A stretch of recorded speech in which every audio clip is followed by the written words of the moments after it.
other day while driving along, I was doing my best not to get caught up in my mind chatter, my negative self-talk, and I realised, why the fuck is staying in alignment so difficult, especially after you've been practicing being in alignment, right?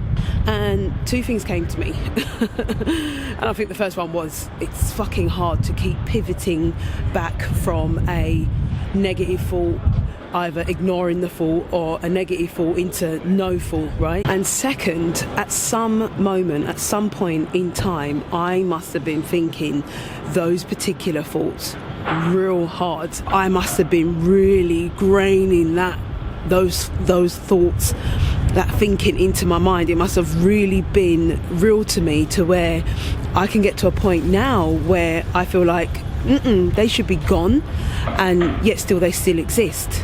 Which, if I'm honest, my lips cold out here, if I'm honest, it actually pisses me off.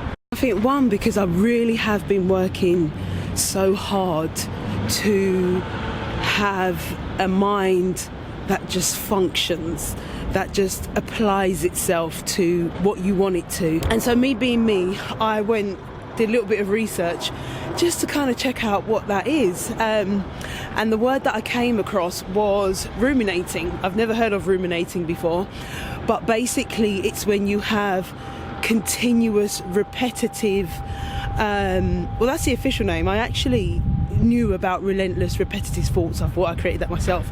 But ruminating is when you have continuous negative thoughts about one particular thing. And actually, as psychologists say, that you have between 60,000 and 90,000 thoughts per day. And I have to say, I don't think I'm conscious of those thoughts, because I think per day I probably think two things: how you make money and what I'm going to create, So I'm not sure whether you're 59,000 and what is.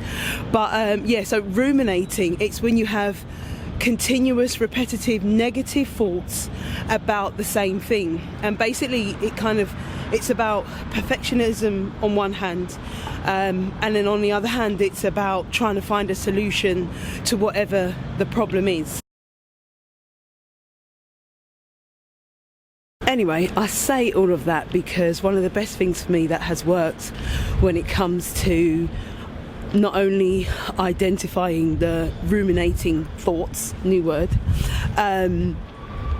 but being able to release it, right, is to expose the thought. So we get trapped in our minds and our heads with the thought going round and round and round and round.